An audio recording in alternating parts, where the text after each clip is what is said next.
Posteriormente, o Senhor Jesus vai ter com seus discípulos e ele traz 3 tipos de advertência para os seus discípulos, para as multidões e para os religiosos.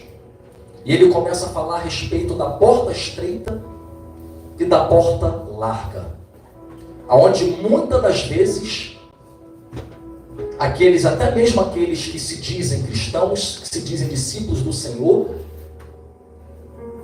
não querem mais ouvir falar a respeito da porta estreita e também a respeito da porta larga, porque o Senhor deixa uma reflexão muito clara para mim e para você, que é necessário a gente ter um entendimento que a porta estreita é a única forma que irá nos conduzir para a salvação eterna. E ele começa a falar com as 3 camadas de pessoas, né? Os discípulos, os religiosos e as multidões. Ele começa a trazer as advertências que existem 2 tipos de porta, 2 tipos de discípulos e 2 tipos de fundamentos. E quais são os 2 tipos de porta, conforme eu acabei de falar? A porta estreita, que é onde o Senhor deixou muito claro em Lucas capítulo 9, versículos 27, 28 e 29. Ou melhor, 23, 24 e 25. Aquele que quer vir após mim, negue-se a si mesmo, tome a sua cruz dia após dia e siga-me. Pois aquele que quiser ganhar a sua vida, perdê-la-á. Pois aquele que perder a sua vida por amor de mim, a salvará. Pois do que adianta o homem ganhar o mundo inteiro e perder a sua alma? O Senhor já começa a fazer a gente refletir que a caminhada com Ele é uma caminhada de porta estreita. Porém, muitos estão querendo meio que andar em 2 caminhos e mesmo assim desejando o céu. Porém, o Senhor deixou muito claro que larga é a porta que conduz ao quê? A perdição eterna. Não é somente uma perdição do momento. Porque todo aquele que ainda não teve um encontro com o Senhor, aquele que ainda não confessou o Senhor como o único e suficiente Senhor e Salvador da sua alma, ele se encontra perdido, espiritualmente falando. Ainda que ele ou ela pense que está tudo tranquilo, que está tudo bem, porém há uma caminhada de renúncia. E muitos, não somente quem não conhece, mas tem muitos conhecedores da palavra.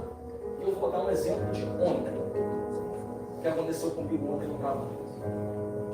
Entrei pela porta do estaleiro, passei pela roleta, e nisso me esbarrei com um rapaz que trabalha até lá na empresa também. Ele trabalha na parte do setor lá. E nisso ele começou a puxar assunto. Aí fomos conversando até chegar lá no container da empresa. Então, uma caminhada de alguns minutos. E ele começou a puxar assunto. Todos eles sabem da minha identidade, sabem da minha caminhada com o Senhor. Eu deixo muito claro quem eu sou diante do Senhor e diante dos homens. O Senhor deixou muito claro que aquele que me negar diante dos homens, eu não me negarei diante de meu Pai que está nos céus. Então é necessário a gente confessar a Cristo com o nosso testemunho, com aquilo que a gente fala e com as nossas ações. Dependendo de onde eu estiver, vai se agradar da minha pessoa ou não, sabendo que eu caminho com Deus Todo-Poderoso. Aleluia! Ele é Deus. Aleluia! E começou a puxar o assunto, porque certamente ele sabe que eu caminho com o Senhor.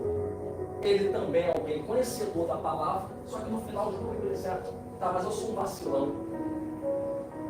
Aí começou a falar de consequências, até a respeito de Davi.